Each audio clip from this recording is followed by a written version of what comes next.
Hey, good evening, everyone. It is Wednesday night. It is another R3, and excited to come to you. And I've currently learned that the word I love is excited, but I am excited to come to you. It is another night of restore, renew, rebuild our body, soul, and spirit. And excited tonight because we're actually going to dive into a topic that we all do, and sometimes we battle, which is sleep. We all need it. We all sometimes desperately need it and can't find it. And we're going to talk about sleep tonight. And I'm going to bring on our guest. It's somebody we all know and love, but we're going to bring her on. So please welcome Brandie. How you doing, Brandie? Good. How are you? I'm doing well. So yeah, we're Okay. going to cover this topic called sleep, which Hmm. and I want to let everybody know right up front, this is a topic. We are not doctors, nor are we experts, but we are on a journey, and I'm sure, like many others, um, we're all trying to find ways to get better sleep. And Brandie has been on that journey as well. And so we're just going to dive into it. And there's lots of things that we've learned along the way. And if anybody has ever had their sleep interrupted or their sleep just spontaneously lose it, which is kind of odd, but I've had that happen. You search out answers. You want to find a way to get better sleep. You suddenly realize how important sleep is. And we live in a culture where sometimes sleep is it's like, well, you get that much sleep, you must be lazy, and now research is finally proving that no, we desperately need sleep. So, how are you tonight? I'm doing pretty good. Doing pretty Um, good. yeah, I actually have been spending a lot of time researching this, especially recently. I've actually struggled with um, my sleep since I was about 14. I've struggled with insomnia basically my whole adult life. So it's been something that I think, when I was younger, it was like you need to sleep better, so you kind of dabble here and there and trying to figure out ways. And then you get to a certain point where you realize, okay, I'm actually not functioning Hmm. properly anymore because of, the sleep deficit has grown so large that it's no longer about dabbling. It's now about trying to figure out, okay, how do I restore this? Because if I don't restore this, it's beginning to affect, how I function during the day. It affects our physical health. It affects our mental health. And so I've been actually oh, there we go. There's a reflection. Yeah. Swan. It was it Sean. Sorry, I thought I said Yeah. Swan. Sean Stevenson. Sean Stevenson. Swan. It's called Sleep Smarter. It is a secular book, but it's all science based. And a lot of it was stuff that I had already kind of researched out, but some of it was pretty new. And I like the way he kind of dove into a little bit deeper into the science and into the way your sleep actually affects every other area of your well-being, and how basically without proper rest and restoration, you're never going to actually, you can't function Right. 100% without that. So it's been good. Actually, and sleep, what a great topic because we've been talking about how everything is interconnected, body, soul, spirit. And sleep is one of those, like many of the things where it absolutely affects every other aspect of your life. It'll affect your spiritual life, it'll affect your emotional life, your physical. I was just reading today, they say that uh, not sleeping for 8 hours, like missing a night's sleep, is almost equivalent to being drunk. Yep. So you can begin to experience the same effects. Yeah, I was amazed. I was looking at these athletes, and they said one good night or one or two good nights sleep, and they found football players were able to bench 20 pounds more.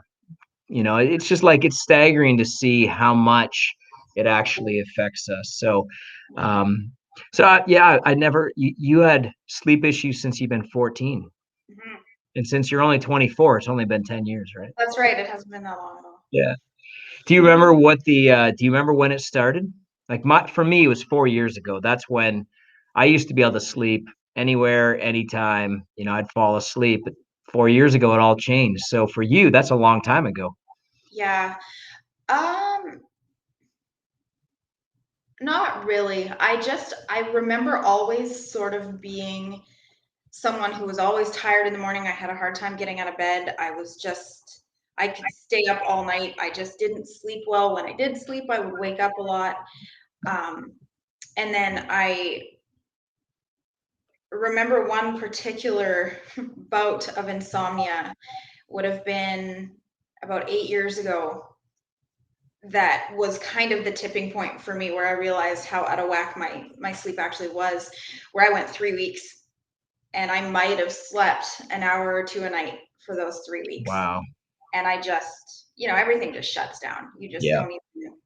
And actually, now that you mentioned the parallel to being drunk, I just read that there was a study done where basically what they did, and it doesn't sound like the safest experiment, but what they did was they actually gave people alcohol and brought their blood alcohol content up to a 0.07. So it was just under the legal limit.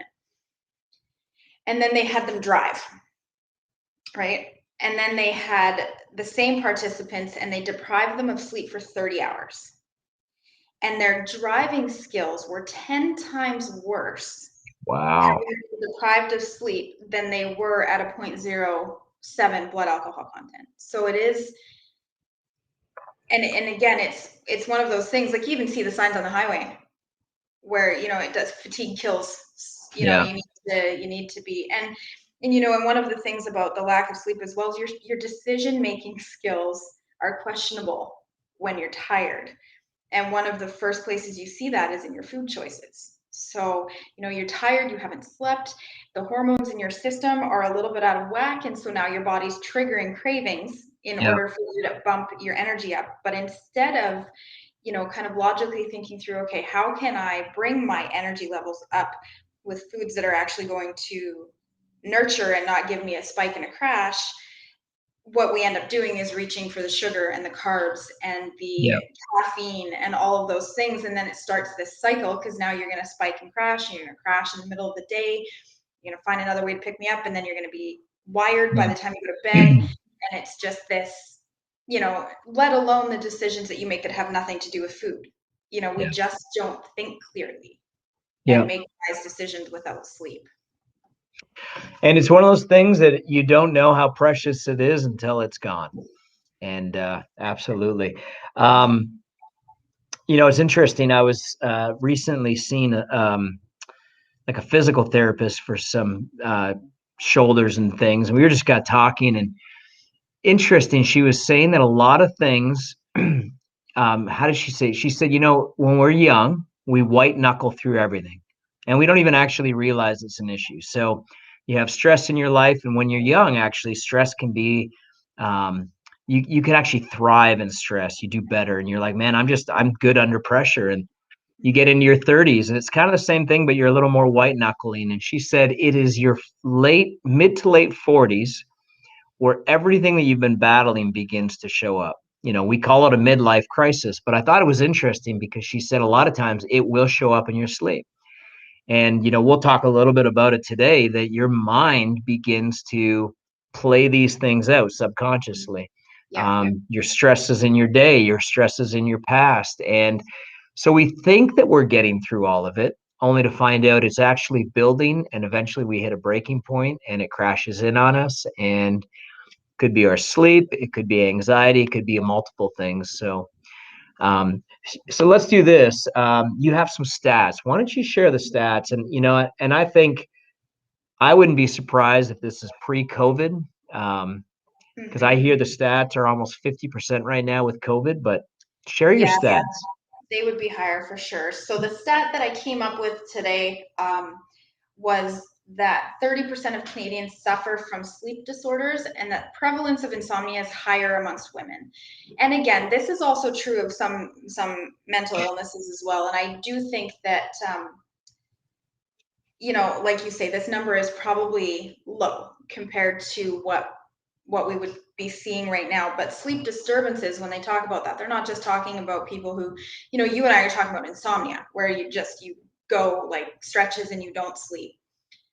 Sleep disorders are basically anything where, you're have difficulty falling asleep. They say anything more than 30 minutes. If you are lying in bed and you have not fallen asleep within 30 minutes, that the best option for you is to actually get up, because Hmm. that's a long stretch of time. And if you're sleeping normally, you should be sleeping by 30 minutes in.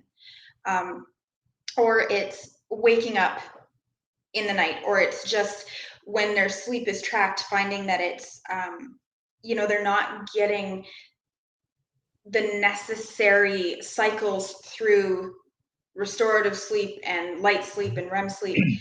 And a lot of processing happens in your sleep. So Mm, things are converted from short-term memory to long-term memory as you sleep.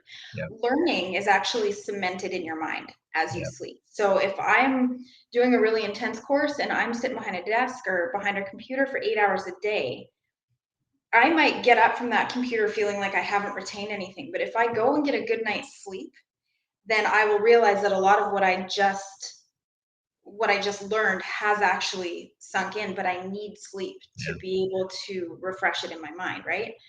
It's funny how So, counterintuitive it is in university because we think if I study a little more, if I stay up a mhm, little later, and yeah, yet that is actually counterproductive because we need a good night's sleep to solidify it and to even just be able to think properly. that's right. Yeah, yeah. Um, So do you know why? Interesting with that, you had researched that it's more prevalent among women. Is it a hormonal thing, do you think? Or I know we're not doctors and this is research, but yeah, I didn't actually dig into that part yet because I was more focused on, okay, what are some practical right. solutions? Um, and so I do want to go back and look at that because I've heard that that's actually true of a few things, that women tend to have a higher prevalence of certain issues, whether that's more that women report more, um, or if it's just that we tend to cope and handle things differently. It's hard to say. Yeah. Yeah. I really like the Spanish culture. I really think we should bring back siestas. So I would agree. if you can actually sleep, many people, we were talking about this earlier, sometimes when you're in that place, it's hard to even take a nap, right? Your body just doesn't function that way. Um, so, and I love, you wrote some scriptures down. Basically, I have Brandie's notes, so I'm cheating. So, because one of the things that the Bible does talk about sleep. Yeah. And I think one of the reasons why I wanted to do R3, because a lot of times we place our spiritual life over everything else. And of course, our spiritual life is the key, Yeah. but it is not the key over sleep. It's not the key. Like God's made us so we function in a holistic way. Yeah. And sometimes we think, wait upon the Lord, he'll renew your strength. Absolutely. But you still need to sleep. Yeah. You still need to recharge. And totally, I began to do a lot of research a while back into our sleep patterns, and it's incredible, like you're saying, what our brains are actually doing during that time. It is a washing and a cleansing and a solidifying, and if we don't have that, it's affecting our spiritual life. So share a few of the scriptures, because I'm sure anybody that's ever struggled with sleep, they're not unfamiliar with these scriptures. Yeah. So the first one, and this speaks more about rest, but I do think that rest is sometimes a key that's missing when we're unable to sleep. We're not at peace, we're not at rest, and we try Yeah. to lay down and sleep, and our mind goes, no, that's not going to happen tonight. Yeah. So Matthew 11:28-30 says, "Come to me, all who labor and are heavy laden, and I will give you rest. Take my yoke upon you and learn from me, for I am gentle and lowly in heart, and you will find rest for your souls. For my yoke is easy and my burden is light." One of the things that I've started realizing, um, in my own spiritual walk and in my journey with sleep is that I need to be able to go to bed at night not carrying things. And it's so easy for us to have this idea that as moms specifically, that, well, it's natural to worry. It's natural to worry about this and worry about that. And it might be natural, but it's not biblical.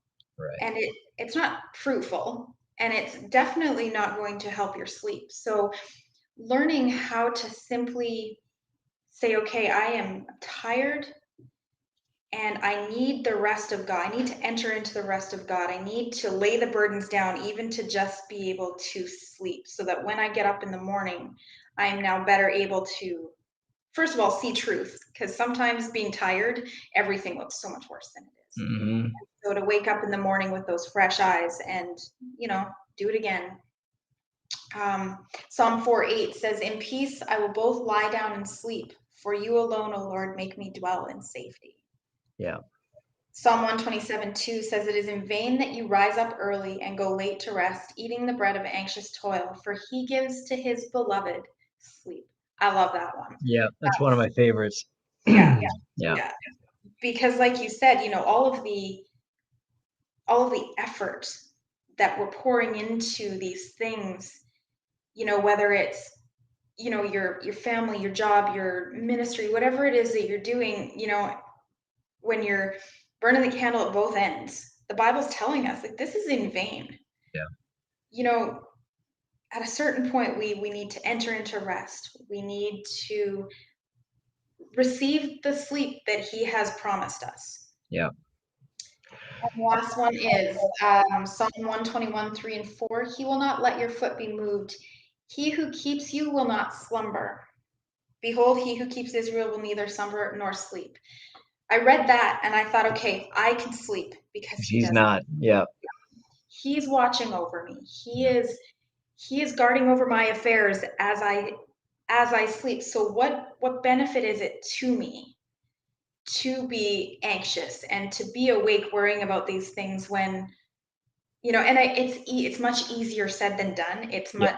It's a simple theory, but the idea of actually casting things down at his feet to be able to then just rest in peace is a practice, and it's something that is developed as trust deepens and as we begin to actually see fruit in our lives from these things. So it takes time. So I'm not in any way being flippant about it when I say that, but And it's so true. And it, I love what you just said, because that's exactly what it has come down to for me. If I can't be trusting God, so he is in the middle of a storm and he's asleep because he knew his hands were in the Lord and his father, and it wasn't time for him to go home. And so he had nothing to worry about. yeah, And like you said, that is a biblical truth and a biblical principle. And it's something that we have to walk out. yeah, And we've all, if you're a parent, you've all been in that situation where for me, I have to, sometimes it's hard for me to go to sleep if my kids aren't home yet. Now that they're driving, that's a whole, Caleb's driving. So when he's at work, I have to try to go, you know what? I have to trust you, Lord, and I'm going to go to sleep. And it's a practice that we have to learn. yeah, So for a lot of people, they are in this stage, and COVID has just amplified everything where we are bombarded and we have to learn to rein in our thoughts at night. It's so true. Like you said, 30 minutes, get up and read a book or something like that. So, mhm, um, so let's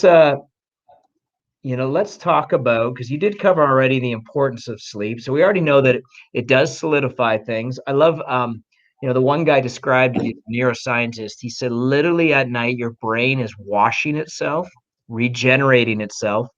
Um, if we don't have that, he said, basically, it's like a garbage dump that's not getting pulled away. So every night, if you're not sleeping, you're just building up all this garbage, and it's toxic, and eventually it shows up in your body. For me, it was about 2 months, and then eventually my body said, we can't do this anymore. And it just began to slowly shut down. And it was my emotions and mind and my reactions to things, but they literally say you can die from not sleeping. And if, I think they said, if you don't sleep regularly for 3 months, your body will begin to literally shut down your organs in your body. So it's, people will say, well, I only need 4 hours sleep. That's actually not true. yeah, It's very rare. They say there are a few, and then there's an actual syndrome for it, but the average person our age needs 7 to 9 hours sleep.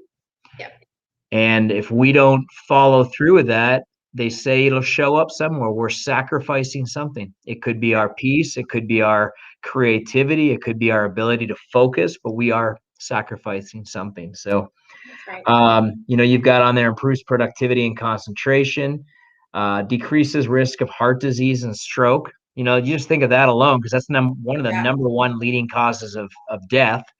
So just getting sleep actually is an antidote to that. Yeah. Decreases likelihood of depression, improves immune function. And so when I went through my season, that's the number one thing my doctor had to do. He says, we got to get you sleeping first before anything else, because it's like trying to treat, trying to pull away water when you got a massive hole in your dam. He's like, we got to fix the dam first. We can't, work on just the water right now. We got to fix the dam. So Right. anything else in there?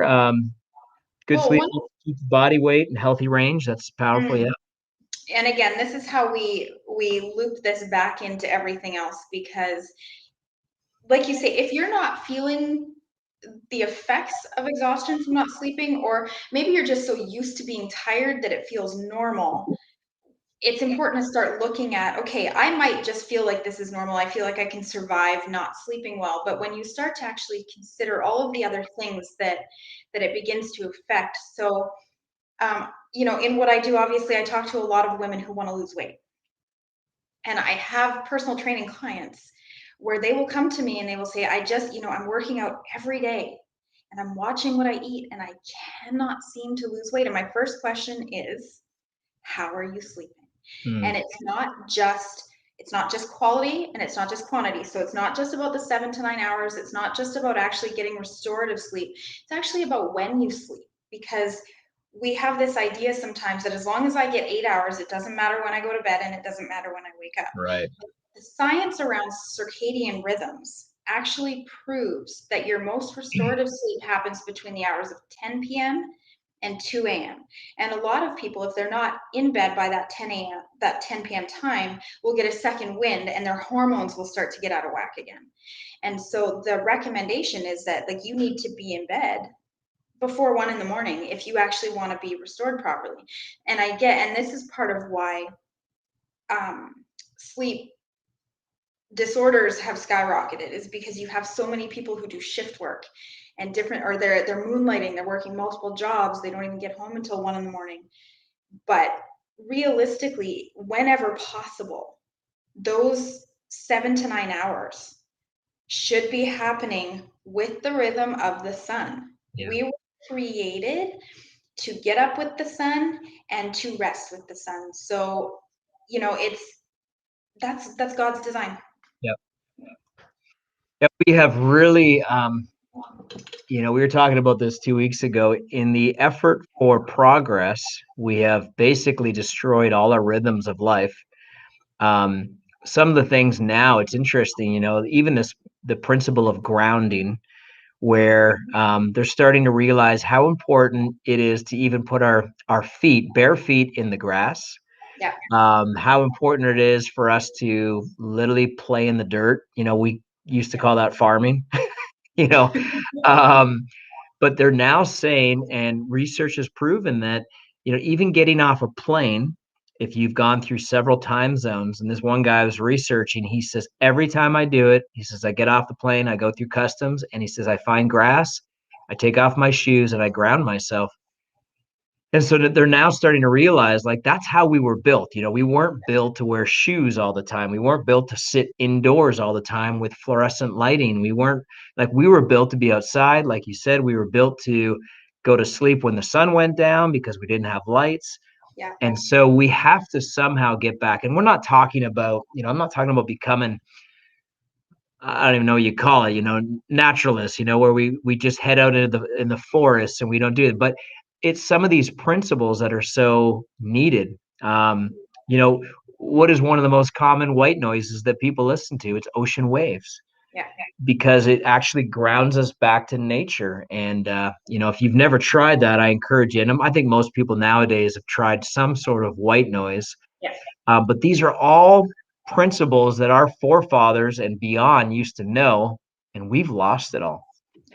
And one of the things that you might have had it in there, but research on rats, one of the number one things that when they're sleep deprived is their immunity. Their immune systems break down right away. So, it's not something that, it's a nice, man, if I could get 7 to 9 hours, that'd be great. Like, we have to, like, we have to learn to get back into sleep. So, so important. Um, so let's talk about, with time we have, we got a little over half an hour. Um, so we've established, and hopefully most people understand, you got to sleep. So we Yeah. need to figure out how can people, let's talk about kind of natural things that people can do and maybe even some hacks, and again, we're on our own journey. It's not like, we've figured out how to sleep perfectly. Anybody that's struggle with sleep, you're still learning, Yeah. but they have now proven. And okay, so, and you throw in now, we talked about moonlighting and shift work and all that. If we add in technology, Mm. it creates a whole nother beast. So let's talk about technology just for a few minutes, because that is a massive challenge for us today. Yeah. So one of the things that we do, Shane and I, we don't keep devices in our bedroom. So when I say that, I mean like when I charge my phone at night, it's in the living room.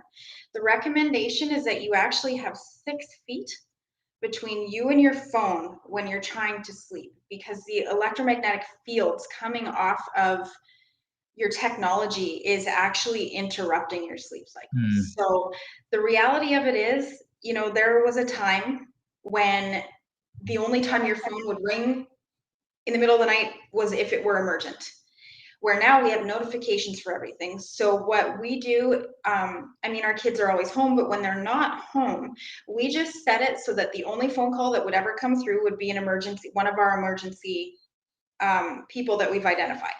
Everything else is just, my phone is in the living room and it is set to um, do not disturb mode all the time overnight.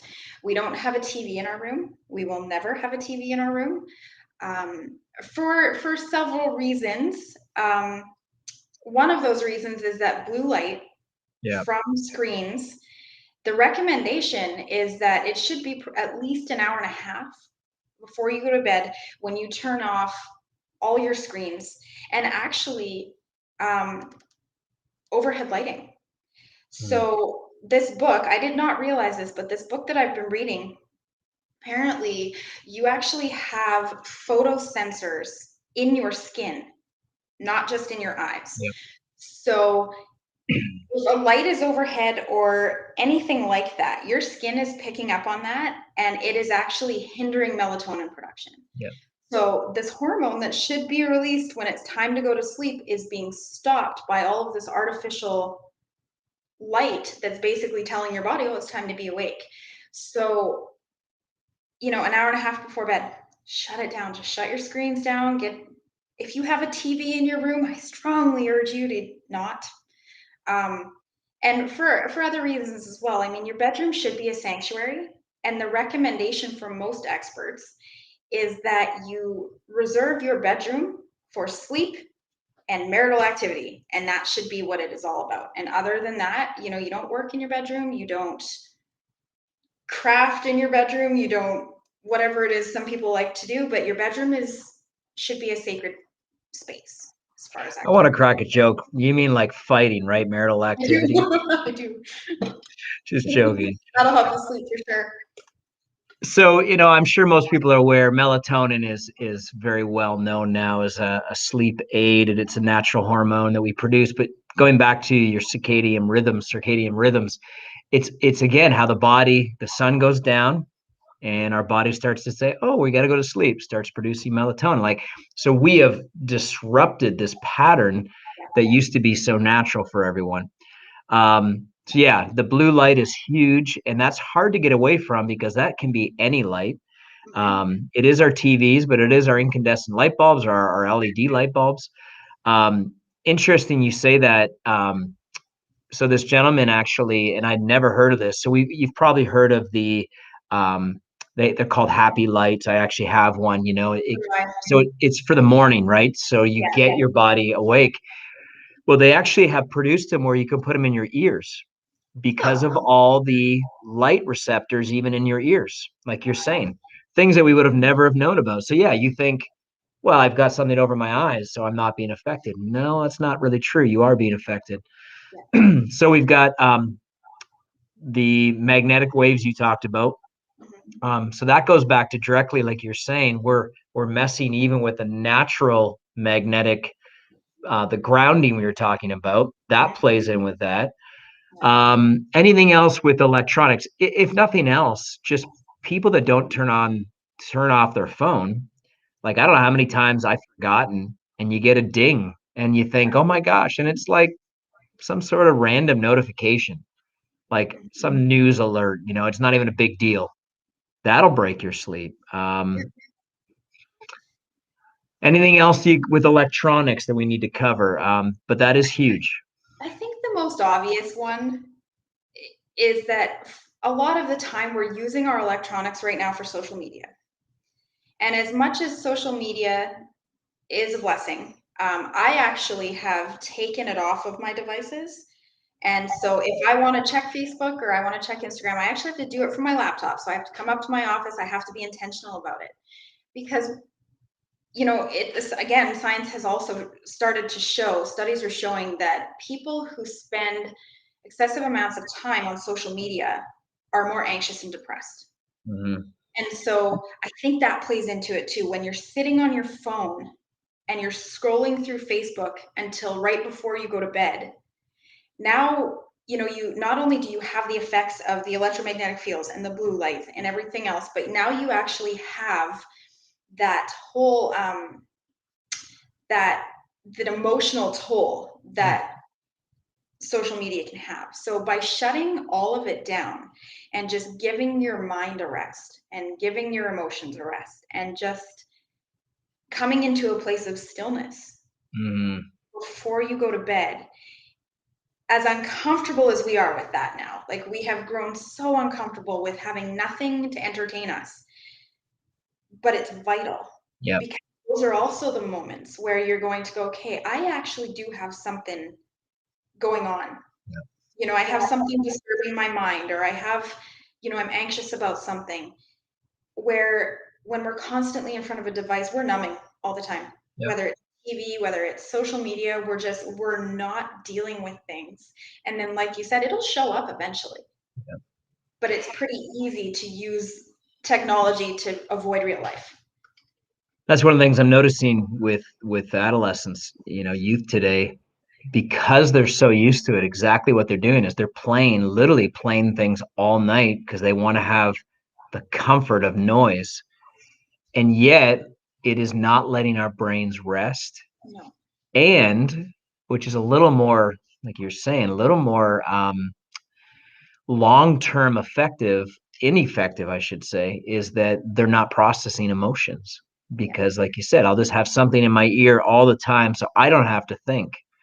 And that is really dangerous. So, well, and you know what? Honestly, I just read a statistic today that said that, especially among the younger generation, the ones who were born into a world of cell phones, that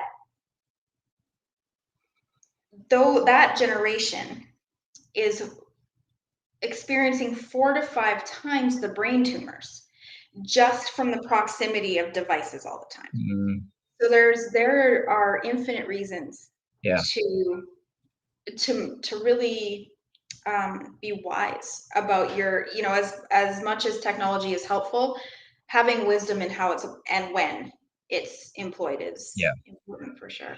Yeah, because technology, it's like anything, we're all happy to have a dishwasher. There's a lot of things that we're happy with, but it all has to be used wisely. So absolutely. So it's just something in probably our lifetime, and well, not even our lifetime, the last 30 years, where electronics have become so prominent in our lives. I remember being probably a late teenager, computers are becoming more prevalent, and just trying to rip myself away from a computer so I could go to sleep. And it starts there and it just continues. So let's talk about some natural things that we can do. There's a lot of life hacks, and some of them can get pretty crazy when it comes to sleep, but there's a lot of simple, natural things that we can do to better our sleep. So let's walk through that. Do you have a pattern at night you go through? Is there anything that you specifically do? Yeah. Yeah, I do. So as I said, keep our devices out of the room. But what we actually do is after dinner, we start sort of an evening routine. And part of the reason for that is because when you go to bed, it's very easy to be now worrying about tomorrow. And oh, I have to get this done and I have to get that done. So by having an evening routine, whether that means that you are prepping your lunch for the next day, you're writing your to-do list. For me, I set my workout clothes out. You know, Shane has all of his things that he's going to make in the morning, his fat burning coffee and everything all lined up on the counter, just so that when we go to bed, we're not thinking about, okay, I have to get up a little earlier to do this. We can just, everything's ready for morning, we're set. And then about an hour before bed, we stretch. And the reason that we do that is because, especially as you get older, or if you're somebody who spends most of your days sitting, your muscles in your low back, your hamstrings, and your hip flexors are always a little out of whack. And so it's very common to start waking up with low back pain, with, restless legs, with leg pain, all that kind of stuff. You know, that feeling when you roll over and it's like, ow, it actually hurts my low back to roll over. Yeah. And so we have started doing, and you know what? It doesn't have to be, you don't have to spend half an hour. You can there's all kinds of videos on YouTube. Or even better, if you can just create your own stretching routine so you're not doing it in front of a screen. Right. But you take 10 minutes, and especially stretching out everything from basically your low back down. If you have the time, full body is better. But we have found since we started doing that consistently, I never wake up with leg or back pain anymore. And then there's also, if you are a bath person, then a bath. If you're a shower person, then a shower. But basically hot. And I know that sounds counterintuitive because the recommendation for sleep is actually a lower temperature in the room because your body actually lowers its core temperature before sleep because we just don't sleep well when we're hot. Right. But what happens is if you have a bath about 90 minutes before you go to bed, then it elevates and then drops your core body temperature so that by the time you go to bed, you're ready to sleep. And so those are the things that we do. We also stop eating 2 to 3 hours before we go to bed. And the reason for that is because digestion is actually one of the most labor intensive functions of your body. And this is one of the reasons why people complain about that after lunch slump. It's not just because you didn't sleep enough. It's not just because the coffee wore off. It could be that you're eating food that you shouldn't be eating in the middle of the day because it's just taking too much energy to digest. Right. So when we slump like that, it is usually because your body is so focused on digestion. And so if you're trying to sleep and your body is trying to digest the chili cheese fries you ate 15 minutes before you went to bed, the likelihood of you sleeping well is very low. And yeah, it's like your body's trying to do an exercise program in your gut. And what are we notorious for as Christians? We'll do a conference, and what do we love to do? We all go out after and have chili cheese fries. So make it, chamomile tea. Like, I know it's not as much fun, but your body will thank you for it, right? So, and for me, because I am a small woman who's had 3 kids, I also stopped drinking at a certain point because I don't want to be up 15 times in the night. My goal every night is to not get up once. Yeah. And so just making sure that you're setting your body and your room up for sleep success. Like, don't do everything that you can. Like you say, they're small things. They don't cost anything. But you had mentioned, I want to say to you, you had mentioned caffeine, and I remember the day that it didn't work anymore in the sense that I could drink caffeine until all hours of the night and go to bed. Yeah. And then I remember the day that I thought, oh, that ship has sailed because I had caffeine too late and I was wound. And so the general idea, I know it's usually anytime 2 is usually the maximum. Even before that is best, before the afternoon. So we had said that real quick. I just want to make sure. I'm sure everybody knows that. If you're older, most people understand no caffeine. But I'm amazed that there's a lot of things that have caffeine in it that we forget about. We Yeah, think coffee, and yeah, yet there's chocolate. There's a lot of things. Coke, we have pop and don't even think about it. Go to the theater, whatever that is. We haven't yeah. had that in a long time. But all these things have caffeine in it and will disrupt our sleep. Well, and actually, caffeine has a half-life of 5 to 8 hours. So basically, if you drink coffee at 8 o'clock in the morning, by 4 o'clock in the afternoon, half of that caffeine is still in your system. Mm, And so I don't drink caffeine after noon. And there are a lot of days where I won't drink it at all because my system's sensitive to it to begin with, but never afternoon yeah. because I don't want to run the because there are days where if I did, I would sleep just fine, but then there were days where, like you said, I was just wired all night, and so I just don't. I generally, as a rule, um, but what I kind of try to focus on is I have these three components to sleep. One of them is preparing your body, one of them is preparing your space, and then another one is clearing your mind. And so It's those three good. things are sort of things that I try to make sure are in place. And again, I'm not perfect at it, obviously, and I'm still tweaking it because I still am having seasons where I'm just not sleeping well. And so I'm revisiting, okay, I'm doing everything I know how to do practically. So it's possible that at this point, this is more of a mental or emotional issue that's keeping me up at night. So we have to look at it just like with everything else with our well-being, we have to look at it holistically. And, you know, for example, they recommend that you get some direct sunlight, 20 minutes of direct sunlight between 6 o'clock and 8:30 in the morning. Mm. Because when you wake up in the morning, cortisol is actually released into your system. And even though it's a stress hormone, some stress in your body is useful. And so when you get up in the morning and you get that shot of sunlight, the vitamin D, you get the cortisol pumping through your system, and it actually begins to help you do the things that you need to do. And so that's why exercise in the morning is ideal over later in the day, because there was actually have been studies shown that there was one study where they had two different groups of participants. The first group worked out at 7 a.m., the second group worked out at 1. And sleep quality was 75% better for people who worked out in the morning. Hmm. Just because all of these things are actually they have to do with hormone secretion. Right. Every time you exercise, every time you sleep, every time you wake up, there's hormones flooding into your system. And so to go and work out at 10 o'clock at night and have all of these stress hormones coursing through your system that's not going to set you up to sleep well. I've So even yeah, heard that they said that in one study that people's heart rates were still higher 4 hours after working out.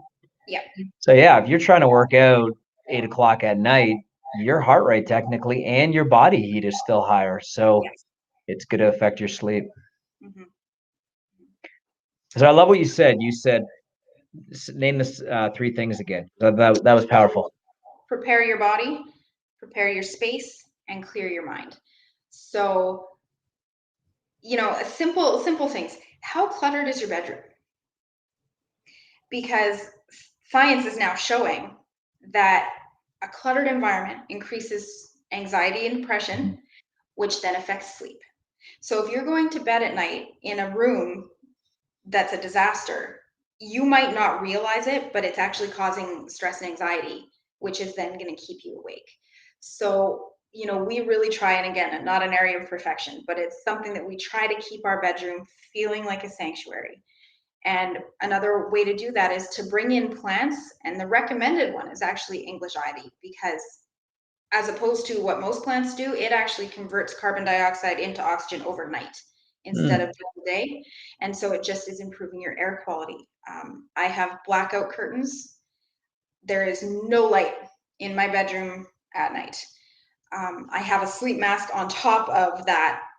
Um, and then, I sleep with earplugs, which is not actually recommended. It's just because I'm such a light sleeper. Ideally, it's better to have white noise in your room. So a fan, um, like you were mentioning, ocean waves, those therapeutic sounds going on in your bedroom, so that it's almost like you're not listening Right. for all of the other sounds that'll wake you up, Yeah. right?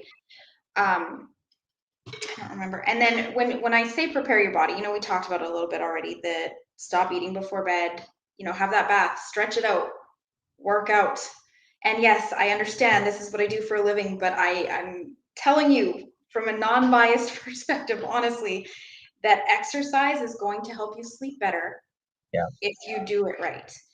It's important, you Yeah. know. And then as far as clearing your mind goes, I don't think this can be overstated. You're not going to sleep well if you're not at peace. Mm, And peace can be such a fragile thing. It can be so hard to hold on to. And one of the reasons that sleep is so important to me is because I'm a dreamer. God speaks to me in night encounters. And when I'm not sleeping well, I'm missing that. yeah. And so to be able to go to bed at peace with a clear mind and open and just ready to receive from the Spirit of God as I sleep is important to me too. Yeah. And so sometimes you got to journal it out. Sometimes you got to set your alarm, set an alarm for 5 minutes, do some streams of consciousness, just journal everything that comes into your brain, and then set it for another 15 and start actually asking yourself, okay, what is causing me to feel out of peace right now?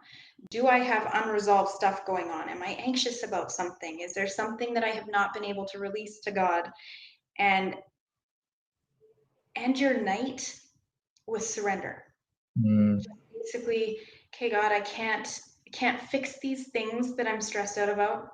I don't know how to be at peace right now. So I'm surrendering. I'm just I'm laying it down so that I can be at peace and sleep. that's good. I remember the one time 4 years ago, when my worst time of anxiety, and I'd sit down and I'd try to close my eyes, and I love nature. So I try to picture myself canoeing.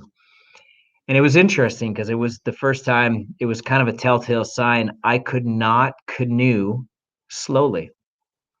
So Hmm. in my brain and my trying to wind down, I was trying to picture myself just slowly paddling. But everything I did, I'm like rushing. And Yeah. it was a telltale sign. My brain was going 1,000 miles a minute. I was not in a place of peace. And that's what began the journey of everything. We're talking about journaling, trying to brain dump before the night, making your to-do list so you're not thinking through your to-do list. Yeah. Um, for me as a preacher, and you would know this too, I used to be able to thrive and I could prepare my sermon and go to bed and wake up, but now if I don't have a lot of it already done and I'm just thinking through it, well, now I'm going to try to go to sleep thinking about my sermon. And Yeah. it's like anybody else's work. I'm thinking about it, trying to process. So there's all these little kind of life hacks, like you said, keeping your room dark, keeping your room cool. I think we mentioned that. I think they say, what is it, 60 to 65 degrees, Yeah. which, can be cool for people. Hmm. Well, and okay, so the recommendation is 60 to 69. I find 69 a little warm, but that's because my husband's a furnace. So another thing that they say is if you are somebody who runs cold, keep your room cool, but sleep with socks on. So Yeah. don't increase the temperature in your room. Just put some Yeah. socks on to keep you a little, and on that note, it's also the idea of what you sleep in. If you're sleeping in these big baggy clothes that are twisting around your body and making everything uncomfortable, it's better to sleep in something that you are just comfortable with, you know. Right. Um, but yeah, it's keep your room, and if you can crack a window and get a little fresh air in there, if it's cool enough out, even better. Yeah. Now, I'd imagine for you guys being in the city, that's where you need to have some white noise because I've been I actually at one point my brother had a apartment downtown and I remember staying there overnight and from the county to the city, oh my Lord. And you're pretty close to the hospital too. Right around the corner. Yep. So yeah, I can understand the need for earplugs. Yeah, and certain things, like when you live around something all the time, certain things will become their own white noise. Right. Um, but if you are someone who, like, when Cadence was born, she had such bad colic that we never slept for more than about 20 minutes at a time. And so, because I was always listening for her to wake up, I just never slept well, and I have not slept well since Cadence was born. And so, if you're somebody who, it's like your brain is listening, or you're easily disturbed by noise, then even though it's not ideal, if you need to sleep with the earplugs, sleep with them. I find I have to do that because the slightest little thing. But like you say, white noise is a good option as well. Yeah. So we've covered a lot of ground. Anything else that you would recommend for people with sleep? Now, we're kind of talking about general sleep issues that everybody can go through. There is, getting into severe insomnia is something that you need to seek help with because it's very, very serious. And that's what I went through 4 years ago, and I needed to get help. None of us want to be on sleep medication, but in my case, if I didn't sleep, the alternative was not good. And so there are seasons for that. We need to seek help and get professional help. We talked earlier before, and seeing a counselor, seeing a therapist, I'll tell you, man, it has been a gift over the last 4 years to have somebody I can talk to. And I've had several people, and they are amazing to pull things out of you. You're like, did not even know I was thinking about that. And they connect dots that you don't see. And so that's huge. And I'll tell you, you can get a good night's sleep just by downloading or offloading some things. So, any other things that you wanted to touch base on with this? Because we have covered a lot of ground, which is awesome. Yeah, no, I would agree with that. I'm seeing a counselor as well, just because there's, um, one of the things, and I'll be totally honest, I haven't looked into the research on this. I don't know if this is normal or if this is just my experience, but I was finding that not sleeping was actually causing not just a depression, but almost there were mornings where I was so exhausted and I hadn't slept, and the just a sense of like darkness, just this Mm. overwhelming hopelessness, and almost like this idea of just I don't want to wake up. I just want to be done. And so when you get to a certain point where you are no longer able, and I'm not just saying not able to cope, we can usually cope, we can usually survive, but God wants us to thrive. Right. He doesn't want us to just be struggling through it. And there's a time and a place, if you need to get medication for sleep, if that's what a doctor recommends for you, then by all means, or if you're supplementing through tea or whatever. But ultimately it's about getting, just like anything else, it's about getting to the root. Yeah. you know More often than not, there's a reason beyond your physical environment for why you're not sleeping, especially if it's consistent. Everybody has nights where they don't sleep well. But if you're going through seasons of prolonged sleep disturbance and you're finding this affecting other areas, then, like you say, it's probably a good idea to get some help Yeah. to uncover why and deal with what's underlying, so that you can just move on and start actually functioning properly again. And that always goes back to our, body, soul, spirit. It is not isolated. It's not like our mind shuts off. Our mind continues to work. And so, if we have these issues that are in our life, it shows up. And so, the best thing we can do is see somebody, talk with someone, talk with a friend. There's many ways, and sometimes we have to go. It's funny. I've heard more pastors and leaders that are seeing therapists these days than ever before because we realize that we got to stay healthy. And lots of people come talk to us, and if we don't talk to others, it's not healthy. So Well, we need to normalize getting help. Like, yeah, we need to take the shame out of that, so that people realize, like, and no matter who you are, no matter what you do for a living, yeah, that nobody's meant to go through anything alone. Like, absolutely, yeah, we're meant to be in community. Yeah, absolutely. Well, Brandie, it's hard to believe that's an hour already. It goes really quickly, and so appreciate you coming on. And I'm thankful for your journey, and I pray that it gets better, just like I continually pray for mine to get better and Shane's. And Krista sleeps quite well. It's one of those people where I'm still talking and she's, so that used to be me. And it's funny because she used to be the furnace. And I used to Mhm. be, I'd be like, oh my gosh, she's so hot. And now I'm the furnace and she, anyway, so life changes. So, if there's any other thoughts, people can comment, life hacks. And there are some, like I said at the beginning, some crazy things that you can do that people go to great extents. The one guy has some sort of contraption in his bedroom, in his bed, actually, that allows his bed to stay at a certain temperature. And I thought, Right. that's awesome for some people. I don't have a couple $1,000s to buy that though. So Right.